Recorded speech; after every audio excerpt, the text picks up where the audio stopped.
Hello friends, તો last લેક્ચરમાં આપણે પથ લંબાઈ વિશે જોઈ ગયા, બરાબર. સ્થાન અને પથ લંબાઈને કેવી રીતે દેખાડવામાં આવે છે, ક્લિયર ને. અને યામ પદ્ધતિ વિશે થોડુંક માહિતી મેળવી લીધી.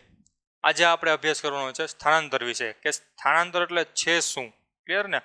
તો પથ લંબાઈ આપણે કોને કીધી હતી કે કોઈ પણ કાર હોય, કોઈ પણ પદાર્થ હોય, એને આખા મુસાફરી દરમિયાન કાપેલા ટોટલ અંતરને આપણે એની કીધી હતી પથ લંબાઈ, કે જે અદિશ રાશિ હતી, એને દિશાની જરૂર નથી પડતી, બરાબર ને. હવે જ્યારે પદાર્થ પોતાના સ્થાનમાં ફેરફાર કરતો હોય, એક સ્થાનથી બીજી સ્થાન તરફ જતો હોય, એક યામ બિંદુ ઉપરથી બીજા યામ બિંદુ ઉપર જતો હોય, તો એવા કેસમાં સ્થાનાંતર કોને કહેશું, ક્લિયર ને. તો સ્થાનાંતર એટલે છે શું, બરાબર.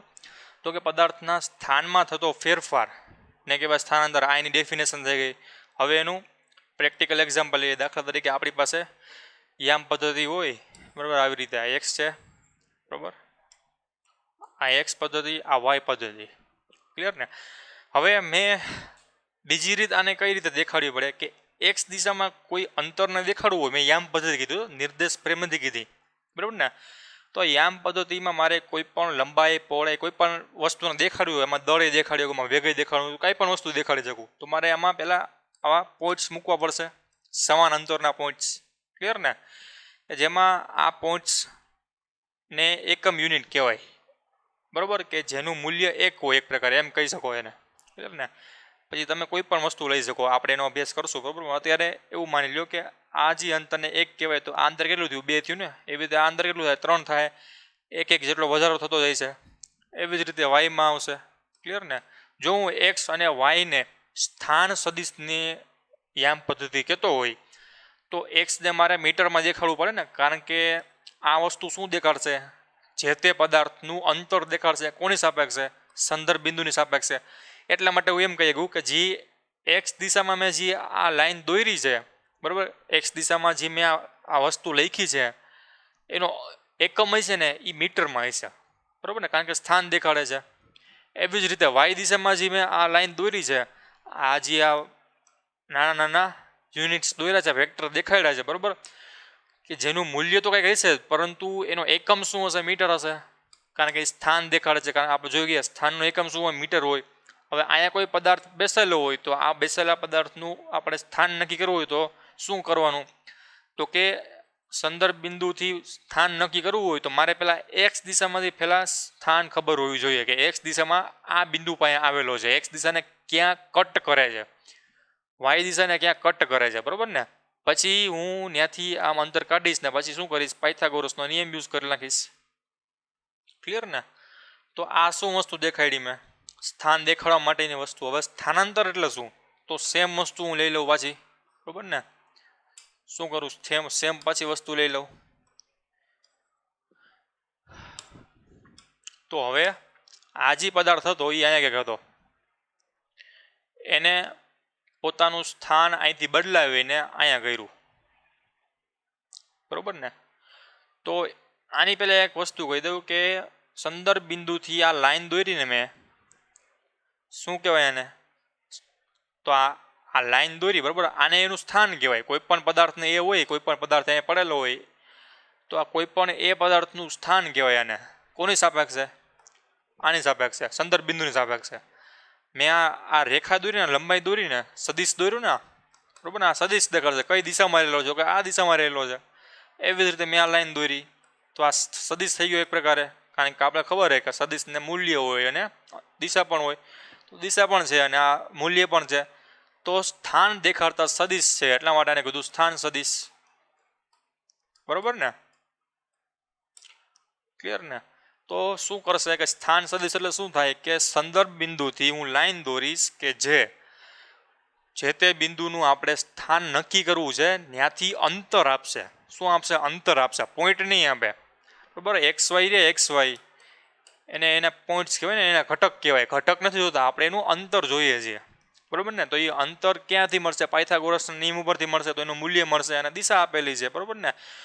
તો અંતર અને દિશા કે જે પદાર્થનું સ્થાન નક્કી કરે છે, બરાબર, તો એને કહેવાય એનો સ્થાન સદિશ. એવી જ રીતે આ પોઈન્ટ ઉપર સ્થાન સદિશ છે, કોનો છે, તો કે આ બી પોઈન્ટનો. ક્યાંથી, તો કે સંદર્ભ બિંદુથી આ જગ્યા હોય, તો આને એનો સ્થાન સદિશ કહેવાય સી બિંદુનો, બરોબર ને. તો આ થઈ ગયું સ્થાન સદિશ, બરોબર. આ તમને કહેવા માંગતો હતો. હવે આપણે જોઈ લઈએ કે દાખલા તરીકે આપણી પાસે છે, ક્લિયર, એક જ લાઇનમાં હોય, બરોબર. આપણે 2 ડાયમેન્શનમાં નહીં, 1 ડાયમેન્શનમાં કરી, જેથી કરીને આપણા માટે ઇઝી રહે, બરાબર, ક્લિયર. તો આપણી પાસે એક ડાયમેન્શનમાં છે એક કોઈ પણ વસ્તુ પડેલી છે કે જે આ એક્સ અક્ષિસ છે, અને એક્સ અક્ષિસનો એકમ છે શું હશે? મીટર, બરોબર, મીટર હશે, બરોબર. હા, એરો વડે દેખાડે. એક્સ અક્ષિસને આપણે એક્સ મીટર તરીકે દેખાડી દીધું, બરોબર, કે જે એક્સ અક્ષિસમાં કોઈ પણ બિંદુનું અંતર આપશે. ક્યાંથી? સંદર્ભ બિંદુ. તો સંદર્ભ બિંદુ અહીંયા માની લીધું મેં O, ક્લિયર ને. તો હવે મારો પદાર્થ પહેલાં કંઈક અહીંયા પડેલો હતો, ક્લિયર ને. હવે સ્થાન સદિશની આપણે વાત નથી કરતા, આપણે ખાલી સિમ્પલ એના મૂલ્યની જ વાત કરશે, દિશાની વાત નહીં કરી, અદિશ રાશિની વાત કરીશું, બરોબર, દાખલા અત્યારે પૂરતી. તો હવે શું કરવું છે કે આ પદાર્થ હતો એ અહીંયા પડેલો હતો ને, તો અહીંથી એનું અંતર કંઈક હશે, અહીંથી કંઈક અંતર હશે. એને મેં કહી દીધું માની લો કે 5 મીટર, અથવા તો જનરલ ફોર્મમાં, જનરલ ફોર્મ એટલે XYZ તરીકે દેખાડતો હોય ને, તો એને મેં કહી દીધું માની લો કે L મીટર છે, L મીટર. આ જનરલ ફોર્મ થઈ ગયું. એલમાં તમે ગમે તે રાખી શકો, 5, 10, 15, કોઈ પણ રાખી શકો. જનરલ XYZ કોઈ પણ રાખી શકો, પરંતુ આપણે એક્સ લઈ લીધો છે એટલા માટે એક્સ નથી લીધો, ક્લિયર ને. કોઈ પણ બે વસ્તુની કોમન રાશિ તરીકે નહીં લેવાની, અલગ અલગ નામકરણ કરી દેવાનું, ક્લિયર. હવે આ પદાર્થ હતો ને એ થોડાક સમય પછી અહીંયા ક્યાંક આવી ગયો, ક્લિયર ને. તો જોવો જોઈએ પહેલાં ક્યાંથી સંદર્ભ બિંદુથી ક્યાંથી દૂર હતો? પહેલાં સંદર્ભ બિંદુથી આટલો દૂર હતો કે નહીં? ક્લિયર. એક્સ્ટ્રા એને કેટલું અંતર દૂર કાપ્યું? તો દાખલા તરીકે એને એક્સ્ટ્રા આને L1 કહી દઉં, આને L2 મીટર કાપ્યું, ક્લિયર ને. પથ્થર લંબાઈ કેટલી થશે? તો કે અહીંથી એનું અંતર પ્લસ અહીંથી એનું અંતર એટલે ટોટલ અંતર થશે ને, તો એને કહેવાય પથ્થર લંબાઈ. તો પથ્થર લંબાઈ આવશે તમારી L1 પ્લસ L2, ક્લિયર ને. તો એ આના જેટલી થશે ને, અહીંથી આટલી થશે પથ લંબાઈ તમારી, ક્લિયર ને. હવે દાખલા તરીકે આ તો પથ લંબાઈનું હતું, તો સ્થાનમાં પણ ફેરફાર થયો કે નહીં? જોવો જી કેટલો થયો? તો કે સંદર્ભ બિંદુથી પહેલાં સ્થાન એનું અહીંયા ક્યાંક હતું, હવે પછી સંદર્ભ બિંદુથી સ્થાન એનું આટલું થયું કે નહીં? ક્લિયર ને. તો એના સ્થાનમાં પણ ફેરફાર આવ્યો કે નહીં? તો સ્થાનાંતરની ડેફિનેશન શું હતી? કે એના સ્થાનમાં થતો ફેરફાર એના સંદર્ભ બિંદુની સાપેક્ષે, બરોબર ને. તો પાછી હજી એકવાર ડેફિનેશન જોઈ લઈએ અને પાછું એક એક્ઝામ્પલ સોલ્વ કરી લઈએ, બરોબર, જેથી કરીને આપણને વધારે ખ્યાલ આવશે સ્થાનાંતર એટલે શું. કે સંદર્ભ બિંદુની સાપેક્ષ સ્થાનમાં થતો ફેરફાર, ક્લિયર ને. તો આની બીજી ડેફિનેશન કઈ બને? તો કે આપણે જનરલ એમને કોમન કહી દઈએ, બરોબર. તો શું થાય કે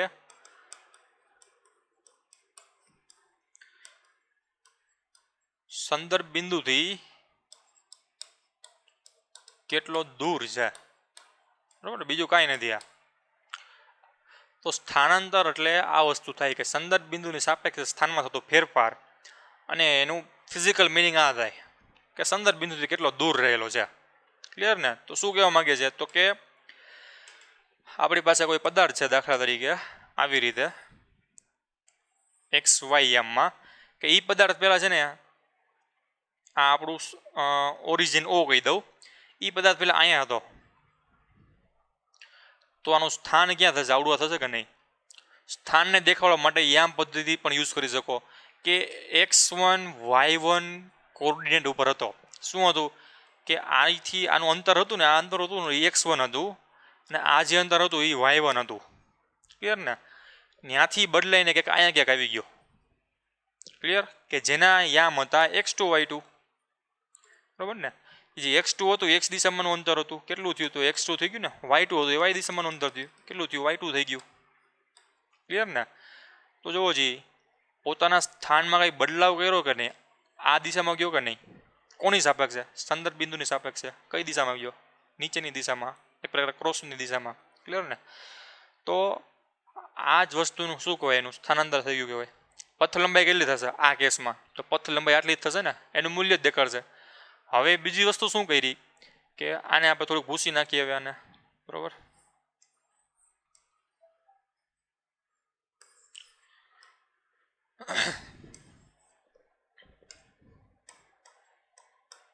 ક્લિયર? હવે આ પદાર્થ એ પોઈન્ટથી બી પોઈન્ટ તરફ ગયો અને બી પોઈન્ટથી સી પોઈન્ટ તરફ ગયો, આવી રીતે. અહીંયા સી પોઈન્ટથી પાછો ઉપર આવ્યો અહીંયા ડી પોઈન્ટ તરફ, અને ડી પોઈન્ટથી પાછો એ પોઈન્ટમાં આવી ગયો, બરોબર ને? એનો મતલબ એમ કે કોઈ પદાર્થ હતો એને એ પોઈન્ટથી ચાલુ કરી પોતાની ગતિ અને બી પોઈન્ટ તરફ ગયો, ક્લિયર? બી પોઈન્ટથી સી પોઈન્ટ તરફ આવ્યો, સી પોઈન્ટથી પાછો ડી પોઈન્ટ તરફ ગયો, પાછો પોતાના એ પોઈન્ટ તરફ આવી ગયો. તો હવે સ્થાનાંતર કેટલું થશે? ક્લિયર ને? તો હવે જોવો જોઈએ સ્થાનાંતરની ડેફિનેશન મુજબ જોવો જોઈએ શું થાય કે સંદર્ભ બિંદુની સાપેક્ષે કેટલો દૂર રહેલો છે. ક્લિયર ને? તો આખી સફર દરમિયાન પાછો પોતાના મૂળ સ્થાને જ આવી ગયો ને. તો જો તમને પરીક્ષા એક્ઝામમાં એમ પૂછવામાં આવે, બરોબર, કે કોઈ પણ કોમ્પિટિટિવ એક્ઝામમાં કે સંદર્ભ બિંદુ અથવા તો આવો તમને ગ્રાફ આપેલો હોય, તમને એમ કહેવામાં આવે કે કોઈ પદાર્થ છે એ ઉપર હતો, પછી બી તરફ જાય છે અને પછી સી તરફ પહોંચે છે, ત્યારે સ્થાનાંતર કેટલું કરે છે, અને કોઈ પદાર્થ હતો એ થી બી જાય છે, બી થી સી જાય છે, સી થી ડી જાય છે અને ડી થી પાછો એ આવે છે, ત્યારે સ્થાનાંતર કેટલું કરે છે એ શોધો. તો પેલો કેસ શું છે? તો કે કોઈ પદાર્થ છે એ થી બી જાય છે ને બી થી સી જાય છે, એનો મતલબ એમ કે આ ડી નામનો કંઈ છે જ નહીં, બરોબર ને? પેલો કેસ આવો છે. તો આના માટે સ્થાનાંતર કેટલું થશે? તો સંદર્ભ બિંદુથી આ અંતર એને એનું કહેવાય સ્થાનાંતર. ક્લિયર ને? તો સંદર્ભ બિંદુથી કેટલું દૂર રહેલું છે, અહીંથી પહેલા આટલું હતું, ક્લિયર ને? પછી કેટલું થશે? આટલું થશે ને, ક્લિયર ને? તો આ બે વચ્ચેનો ડિફરન્સ છે ને, આ બે વચ્ચેનો ડિફરન્સ એ આપણું સ્થાનાંતર થઈ ગયું કે નહીં, બરોબર ને? કે ભલે પદાર્થ એ થી બી તરફ ગયો, બી થી સી તરફ ગયો, પરંતુ અહીંથી તમે જોશો તો પહેલા પદાર્થ આટલું તમારાથી દૂર હતો ને, પછી અહીંયા પહોંચ્યો તો પદાર્થ તમારાથી કેટલો દૂર છે? આટલો દૂર છે. તો કે હા, તો બે વચ્ચેનું અંતર કેટલું થયું? એ તમારું સ્થાનાંતર થઈ ગયું ને. તમારી સાપેક્ષે આ પદાર્થ થયો એ આટલું અંતર કાપ્યું હોય છે, એકચ્યુઅલમાં અંતર કેટલું કાપ્યું? આટલું કાપ્યું હોય ને અહીંથી આમ. પરંતુ તમને કેટલું લાગશે? તમે એકવાર પહેલા પદાર્થને અહીંયા જોયો તો, થોડાક સમય પછી તમે અહીંથી બહાર નીકળી ગયા, બરોબર? એટલે એ પદાર્થ અહીંથી અહીંયા આવતો રહ્યો, પાછા તમે એને મૂળ સ્થાને આવતા રહ્યા હોય, તમે ઊભા રહી ગયા હોય તો એ અહીંયા હોય, તો તમને શું લાગશે કે પદાર્થ અહીંથી સીધી રેખા ગતિ કરી છે, બરોબર? દાખલા તરીકે તમે ક્યાંક બેઠા હોય તમારા ઘરમાં, ક્લિયર, અને એક તમારો ફ્રેન્ડ હોય એ બહાર ઊભો હોય, બરોબર, બહાર રોડ ઉપર ઊભો હોય અને તમારા ઘરની બારીમાંથી તમે જોવો છો, ક્લિયર ને? તો દાખલા તરીકે આ તમારી બારી હતી અને આ જે રોડ હતો, બરોબર, ક્લિયર? તો અહીંયા તમારો ફ્રેન્ડ ઊભો હતો. હવે તમે બારીમાંથી થોડુંક કંઈક પાણી પીવા ગયા ને, તમારો ફ્રેન્ડ રહ્યો, બરોબર, એ અહીંયા ક્યાંક આવતો રહ્યો, રોડની આ બાજુ આવતો રહ્યો, રોડ ટપતો હતો, ક્લિયર ને? તો હવે તમે શું નોટિસ કરશો કે મારો જે ફ્રેન્ડ હતો ને એ પહેલાં તો અહીંયા ઊભો હતો, હવે અચાનક અહીંયા આવતો રહ્યો, તો એને મસ્ટ બી એને આવડો આ પાથ ફોલો કર્યો હોવો જોઈએ, એ આ રોડેથી હાલ્યો હોવો જોઈએ, બરાબર ને? કારણ કે શોર્ટકટ પાથ છે ને. તો સ્થાનાંતર કેટલું થયું તમારી સાપેક્ષે? તો કે પહેલાં જોયું ત્યારે અહીંયા ઊભો હતો, પછી જોયું ત્યારે અહીંયા થયો, તો સ્થાનાંતર કેટલું થાય? તો કે પહેલાં અને પછી, બરાબર, બેનો ડિફરન્સ કરી નાખો એટલે પછી માઇનસ પહેલાંનો ડિફરન્સ કરી નાખો એટલે મને સ્થાનાંતર મળશે, બરાબર ને? પહેલાં આ એ પોઈન્ટ ઉપર ઊભો હતો, પછી બી પોઈન્ટ ઉપર ઊભો હતો, ક્લિયર ને? તો એના સ્થાનમાં કંઈક ફેરફાર થયો, કેટલો થયો? તો કે અંતિમ સ્થાન માઇનસ પ્રારંભિક સ્થાન, એનું કહેવાય સ્થાનાંતર, ક્લિયર ને? પરંતુ હકીકતમાં તમારા દોસ્તારે આ પાથ નથી ફોલો કર્યો, એ પહેલાં આ ગયો હતો, પછી ઝીબ્રા ક્રોસિંગ અહીંયા હતું, પછી નીચે આવ્યો, બરાબર ને? પરંતુ તમે પાણી પીવા હોય ગયેલા હોવાથી તમને આ પાથ ખબર પડશે તો કે નહીં ખબર પડે ને, કારણ કે એ હકીકતમાં અહીંથી આમ દોડીને અહીંથી આમ આવ્યો છે. તમને લાગશે શું કે મારો જે ફ્રેન્ડ રહ્યો એ આ એ પોઈન્ટથી સીધો જ બી પોઈન્ટમાં આવી ગયો, ક્લિયર ને? તો આ તમારું સ્થાનાંતર થઈ ગયું કહેવાય, ક્લિયર? તો પથ લંબાઈ કેટલો થશે? તો કે ટોટલ કાપેલું અંતર, તો કાપેલું અંતર કેટલું હતું? તો કે આટલું હતું ને, ક્લિયર ને? તો આ કેસમાં એવું જ થશે કે સ્થાનાંતર એટલે શું થશે? તો કે સ્થાનાંતર એટલે અંતિમ સ્થાન માઇનસ પ્રારંભિક સ્થાન વચ્ચેનો બાદબાકી. તો કે અંતિમ સ્થાન આટલું હતું, પ્રારંભિક સ્થાન આટલું હતું, તો આ બેયના સ્થાન સદિશની બાદબાકી કરીશ એટલે મને આ મળશે કે જેને શું કીધું આપણે? સ્થાનાંતર કીધું. પરંતુ પથ લંબાઈ તો શું કીધું કે પથ લંબાઈ એટલે એકચ્યુઅલમાં ટોટલ કાપેલું અંતર. તો એકચ્યુઅલમાં તો પદાર્થ આમ નથી આવ્યો ને, આવી રીતે આવ્યો છે. એથી બી તરફ ગયો છે ને બીથી સી તરફ ગયો છે. તો પથ લંબાઈ રહી આટલા બેના સરવાળા જેટલી થશે, જ્યારે સ્થાનાંતર એવી આટલી થશે. ક્લિયર ને? તો સ્થાનાંતર અને પથ લંબાઈમાં આટલો ફેર છે. ક્લિયર? તો આ શું હતું? સ્થાનાંતર. બરોબર. હવે આપણે એક સિમ્પલ એક્ઝામ્પલ પાછું લઈ લઈએ કે વધારે ખ્યાલ પડે. ક્લિયર? કે સંદર્ભ બિંદુથી એક ગાડી હાલે છે. પેલા એ બિંદુ તરફ જાય છે, પછી બી બિંદુ તરફ જાય છે. ક્લિયર ને? તો આ સંદર્ભ બિંદુથી બી બિંદુ તરફ જાય છે. ક્લિયર? સંદર્ભ બિંદુથી શું થાય છે? સંદર્ભ બિંદુથી બી બિંદુ તરફ જાય છે તમારું. તો સ્થાનાંતર કેટલું થશે? તો આપણને ખબર છે કે અહીંથી એ તરફ ગયો, ત્યાંથી ક્યાં ગયો? બી તરફ. તો સંદર્ભ બિંદુથી ફાઇનલ જ્યાં પહોંચે છે ને ત્યાંના અંતરને શું કીધું આપણે? સ્થાનાંતર કીધું ને. તો સ્થાનાંતર રહીને એ આ રેખા થશે. બરોબર? આ રેખા થશે. પથ લંબાઈ કેટલું થશે? તો આ જ આકૃતિને હું બીજી વાર દોરું આવી રીતે આમ. ક્લિયર? તો પથ લંબાઈ એટલે તો શું થાય કે એને એકચ્યુઅલમાં લીધેલો પાથ. તો એકચ્યુઅલમાં આ પાથ લીધેલો હતો ને, ઓથી એ તરફ ગયો, પછી ઓથી બી તરફ ગયો. તો પથ લંબાઈ કેટલી થશે? પથ લંબાઈ બરાબર ઓ એ પ્લસ એ બી. બરાબર ને? આ અંતર પ્લસ આ અંતર થશે. ક્લિયર? તો આ શું થઈ ગયું આપણું? સ્થાનાંતર અને પથ લંબાઈ વચ્ચેનો ડિફરન્સ થઈ ગયો ને. ક્લિયર ને? પછી શું થયું કે હવે એક બીજો કેસ લઈએ કે જેમાં શું હતું કે આ જે બિંદુ રહ્યું, આ જે કાર હતી એ ઓથી એ તરફ ગઈ, એથી બી તરફ ગઈ, પાછી બીથી પાછી એ તરફ આવી ગઈ, ઓ તરફ આવી ગઈ, સોરી. તો હવે સ્થાનાંતર કેટલું થાય? બરાબર. તો હવે સ્થાનાંતર જોવો જી, સંદર્ભ બિંદુથી આ પદાર્થ કેટલો દૂર છે? તો કે 0 મીટર. તો સ્થાનાંતર કેટલું થઈ ગયું? 0 મીટર. ક્લિયર ને? જ્યારે પથ લંબાઈ કેટલી થાય? તો કે ઓ એ પ્લસ એ બી પાછું બીઓ. બરાબર? એટલે આમાં કેટલી થાય? બીઓ એડ કરવું પડશે, આટલી પથ લંબાઈ થાય. તો એવું જરૂરી નથી કે સ્થાનાંતર અને પથ લંબાઈ હંમેશા સરખી જ હોય. બરાબર ને? કયા કેસમાં સરખી રહેશે સ્થાનાંતર અને પથ લંબાઈ એ પણ જોઈ લઈએ. બરાબર? તો સ્થાનાંતર અને પથ લંબાઈ રહી એ કોઈ વસ્તુ એક જ દિશામાં ગતિ કરતી હોય ને અચળ વેગથી, જેને કહેવાય નિયમિત વેગ. બરાબર ને? એક ડેફિનેશન દઈ દઉં કે કોઈ પણ પદાર્થ સમાન સમયમાં, બરાબર, એક કોન્સ્ટન્ટ સમયમાં સમાન અંતર કાપતો હોય દરેક પોઈન્ટ ઉપર, તો એને કહેવાય અચળ વેગ.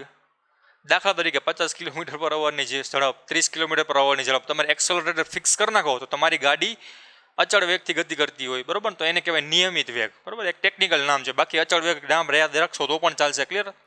તો શું જોવાનું છે કે આપણું સ્થાનાંતર અને પથ લંબાઈ સરખા કયા કેસમાં થશે? તો કોઈ પદાર્થ એક જ દિશામાં ગતિ કરતો હોય ને ત્યારે. જો આમાં દિશા એવી, એનો મતલબ એમ કે તમારો જે પદાર્થ રહ્યો એ સંદર્ભ બિંદુથી ઉપડો હોય અને એક જ દિશામાં ગતિ કરતો હોય આવી રીતે.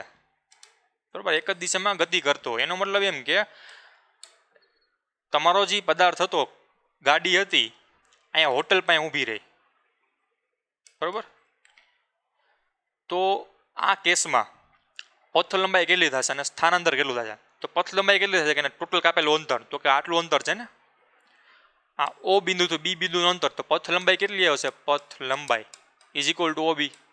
સ્થાનાંતર એટલે તો સંદર્ભ બિંદુથી છેલ્લે ક્યાં ઊભો રહ્યો છે એનું અંતર.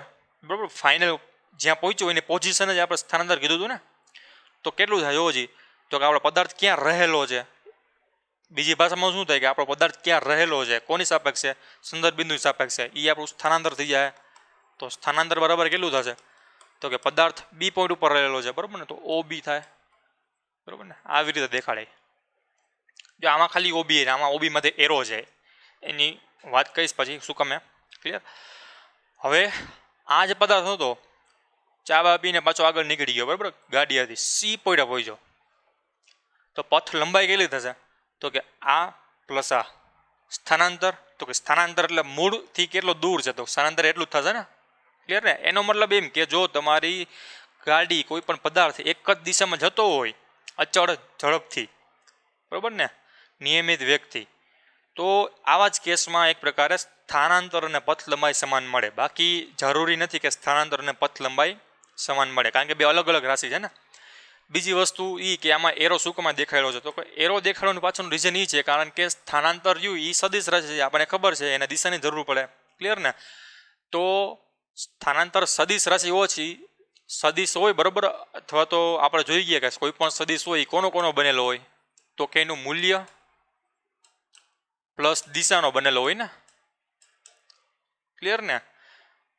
તો મૂલ્યને આપણે જો ઓ બી તરીકે દેખાડી દે, અથવા તો કોઈ પણ મૂલ્ય હોય, દાખલા તરીકે આગળનો જ કેસ લઈ લઈએ, બરાબર, આ સંદર્ભ બિંદુ હતું, ત્યાંથી બી પોઈન્ટ તરફ પહોંચ્યો, તો સ્થાનાંતર કેટલું થશે? તો કે ઓ બી એનું મૂલ્ય પ્લસ એની દિશા, તો એની દિશા કઈ બાજુ છે? તો કે દિશા માટે આ એરો દેખાડે ને, એટલા માટે આની ઉપર એરો દેખાડી દેવાનો, તીર દેખાડી દેવાનું કે જે આ સદિશની રજૂઆત કરે. જો એરો ન હોય ને ખાલી આમને હોય તો આ આદિશ કહેવાય. તો આદિશ એટલે શું થાય? પથ લંબાઈ હતી ને, બરાબર ને? એરો ન હોય તો પથ લંબાઈ ગણવાની, એરો હોય તો સદિશ સ્થાનાંતર ગણવાનું, બરાબર ને? તો એટલા માટે આ એરો દેખાડે, એરોની નિશાની રિપ્રેઝન્ટ કરે સદિશને, જેનો આપણે ડિટેલમાં અભ્યાસ કરવાનો છે, બરાબર, આગળના ચેપ્ટરમાં. તો આ હતું સ્થાનાંતર, ક્લિયર ને? તો હવે આપણે એક થોડુંક એક્ઝામ્પલ લઈ લઈએ કે આપણી પાસે એક પદાર્થ છે, ક્લિયર, કે જે સીધી રેખામાં ગતિ કરે છે આવી રીતે, ક્લિયર ને? અને બી પોઈન્ટ ઉપર રેસ્ટ લે છે અને પાછો સી પોઈન્ટ ઉપર આવે છે. ફાઇનલ પોઝિશન એની સી પોઈન્ટ છે, બરાબર, કટકે હાલે. તો આ પદાર્થ માટે સ્થાનાંતર અને પથ લંબાઈ શોધવાની છે, બરાબર, સિમ્પલ જ છે. તો ટી બરાબર 0 સમયે એ પદાર્થ સંદર્ભ બિંદુ ઉપર હતો, ટી બરાબર 2 સેકન્ડે એ બી પોઈન્ટ પર પહોંચ્યો અને ટી બરાબર 10 સેકન્ડે એ સી પોઈન્ટ ઉપર પહોંચ્યો. તો અહીંથી આનું અંતર હતું 10 મીટર, અહીંથી આનું અંતર હતું 5 મીટર, બરાબર ને? તો આ બે કિસ્સામાં પથ લંબાઈ અને સ્થાનાંતર શોધવાનું છે, ક્લિયર ને? શું છે? પથ લંબાઈ અને સ્થાનાંતર. તો સ્થાનાંતર એટલે કેટલું થશે? ફાઇનલ પોઝિશન ક્યાં છે? તો કે આ સી ઉપર. ક્યાંથી જોવાની? Reference point. તો અહીંથી આનું અંતર કેટલું થાય? 5 મીટર થાય? નહીં, ટોટલ થાય ને 10 + 5 કેટલું થાય? 15 મીટર. 15 મીટર. તો આપણે જોઈએ કે સ્થાનાંતર એ તો સદિશ છે ને, તો દિશા દેખાડવી પડે ને. તો આની દિશા કઈ થશે? તો કે એક્સ દિશા હોય, બરાબર, તો આપણે દિશાને કઈ ધારવી? તો એના માટે આપણે થોડુંક જોઈ લઈએ કે દિશા એટલે શું. તો જો એક્સ દિશા થઈ, આપણે એક્સ અક્ષ દોર લખીએ, એક્સ એક્સિસ, બરાબર ને? આ વાય એક્સિસ દોર રાખી મેં, ખાલી 2D દોરી, બરાબર, કારણ કે દિશા બધું કન્સેપ્ટ તો બધા મારે સેમ જ રહેશે.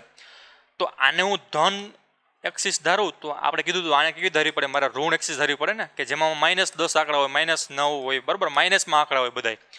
જ્યારે આમાં પ્લસમાં આંકડા હોય, બરાબર ને, +1 +2 +3, પરંતુ આપણે પ્લસને દેખાડતા નથી જનરલી, બરાબર ને, કારણ કે પ્લસ વગરનો આંકડો એ ધન જ હોય, ક્લિયર ને? એવી જ રીતે ઉપરની બાજુને ધન માનતા હોય કે +1 +2 +3, તો નીચેની સંખ્યાને -y ધારવી પડે, બરાબર? આ -y એક્સિસ છે, ક્લિયર ને?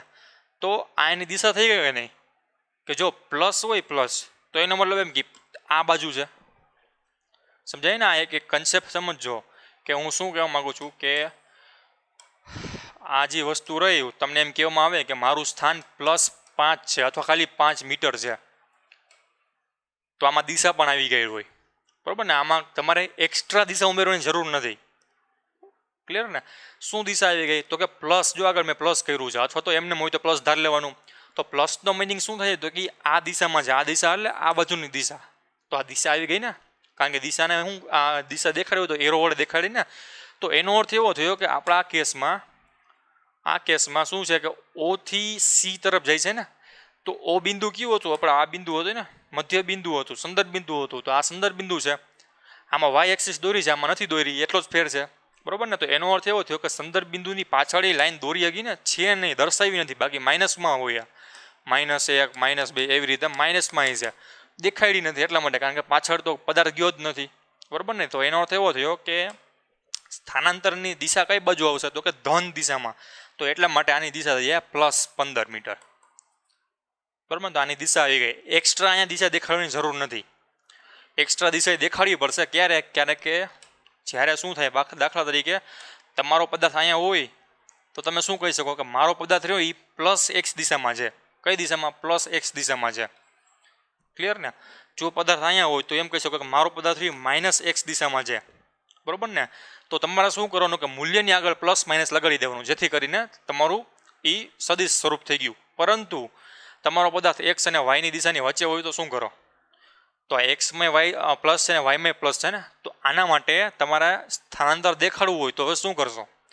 અથવા તો તમારો પદાર્થ અહીંયા હોય અને અહીંથી આ સ્થાનાંતર દેખાડવું હોય તો, કારણ કે જો તમારો પદાર્થ એ નેગેટિવ x એક્સિસમાં છે ક્યાંક અને પોઝિટિવ y એક્સિસમાં છે, 4 ચરણ છે ને, તો આને યામ પદ્ધતિ લખશો, બરોબર? તો અહીંયા યામ પદ્ધતિ અનુસાર શું આવે તો કે XY દેખાડવામાં આવે. કોઈ પણ આ પહેલા ચરણમાં કોઈ પણ બિંદુને દેખાડવું હોય તો મારે પોઝિટિવ x ને પોઝિટિવ y દેખાડવામાં આવે. જ્યારે હું એની વિરુદ્ધ બાજુ જઈશ ત્યારે બીજું ચરણ આવશે, અને બીજું ચરણ કહેવાય, અને ત્રીજું અને ચોથું.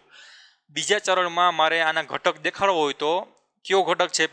પહેલો ઘટક હંમેશા x દિશામાંનો હોય, બીજો ઘટક y દિશામાંનો હોય.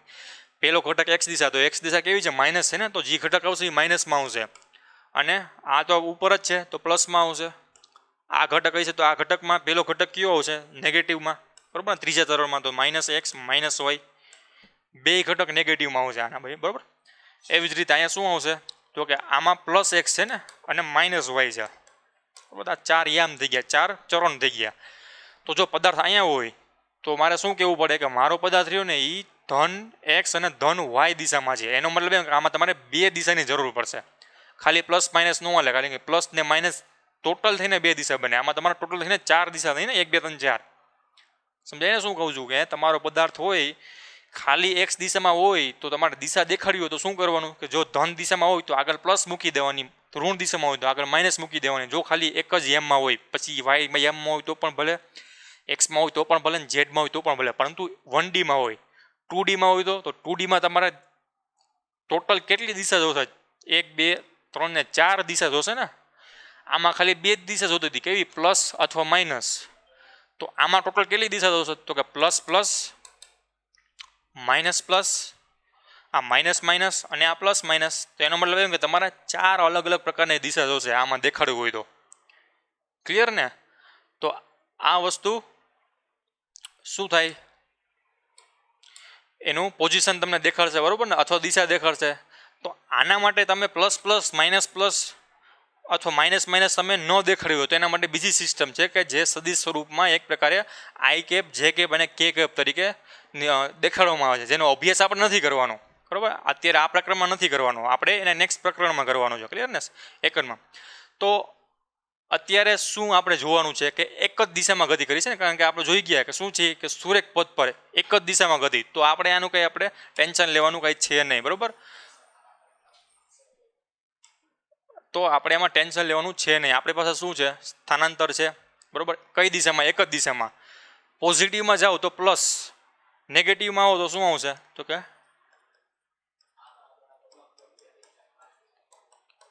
માઇનસ આવશે. ક્લિયર ને? તો આ પ્રમાણે તમારે આવશે. તો આપણે ખાલી બે જ દિશાની જરૂર છે, કારણ કે આપણી જે દિશા, આપણે જે ગતિ થઈ છે ને એ એક જ 1D માં જ છે આપણે અત્યારે, બરોબર ને? જેથી કરીને આપણે પ્લસ માઇનસ લઈ શકીએ છીએ. દિશાની અત્યારે ચિંતા કરવાની તમારે જરૂર નથી, બરોબર? તો સ્થાનાંતરને દિશા સહિત દેખાડવું હોય તો એને આ પ્રમાણે દેખાડે. દિશા વગર દેખાડવું હોય ને, બરોબર, તો એને એમાંથી દિશા કાઢી નાખવાની. તો એને આવી રીતે મોડ્યુલસમાં દેખાડવાની, કે મોડ માનાંકમાં દેખાડવાની, બરોબર? તો માનાંકમાં કરશો કોઈ પણ નેગેટિવ વસ્તુને તો એ પોઝિટિવ થઈ જશે અને તમને ખાલી મૂલ્ય આવશે 15 મીટર. એટલે ને આ પ્રમાણે આવશે. તો આપણા કેસમાં સ્થાનાંતર કેટલું હતું? તો અહીંથી આટલું હતું ને, તો 10 + 5 એટલે 15 મીટર. પથ લંબાઈ એટલી જ હતી, 15 મીટર, બરોબર? તો આ એક સિમ્પલ કેસ હતો. ક્લિયર? તો આ વસ્તુની હતી સ્થાનાંતરની, બરોબર? શું હતી? સ્થાનાંતરની. હવે આપણે શું જોવાનું છે કે વેગ અને ઝડપ, એક નવી રાશિ. કે મૂળભૂત રાશિ આપણે જોઈ ગયા. મૂળભૂત રાશિનો ઉપયોગ કરીને આપણે સાધિત રાશિ મેળવવાની છે કેની વેગની અને ઝડપની બરાબર કે સમય સાથે સ્થાનાંતર બદલાતું હોય અને સમય સાથે પથ લંબાઈ બદલાતી હોય તો ક્લિયર ને તો આ વસ્તુ શું હતી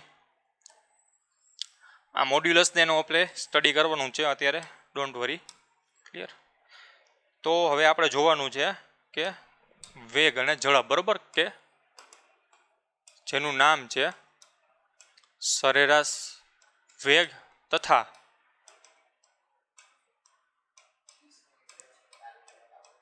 સરેરાશ ઝડપ ક્લિયર ને તો જો આમાં આપણે બે ટર્મ છે એક તો વેગ છે બીજું છે ઝડપ ક્લિયર ને એની આગળ પણ કંઈક છે સરેરાશ ક્લિયર તો આ જે વસ્તુ રહી ને એ બે વસ્તુની બનેલી છે સરેરાશ અને વેગ આમાં એમાં છે સરેરાશ અને ઝડપ ક્લિયર ને તો ઝડપ રાશિ અલગ છે અને વેગ રાશિ પણ અલગ છે ક્લિયર તો આપણે એવા આ વસ્તુને આપણે ડિફાઇન કરવાની છે આ વસ્તુ સમજવાની છે કોની ઉપરથી પથ લંબાઈ અને સ્થાનાંતર ઉપરથી ક્લિયર ને હવે આમાં આપણે નિર્દેશ ફ્રેમનો ઉપયોગ કરવાનો છે કારણ કે સ્થાનાંતર અને પથ લંબાઈ દર્શાવી હોય તો એમાં સમયનો જરૂર ન પડે વેગ દેખાડવો હોય ઝડપ દેખાડવું હોય તો એમાં સમયનો ઉપયોગ થશે ક્લિયર ને તો આપણે આ નેક્સ્ટ લેક્ચરમાં રાખશું થેન્ક યુ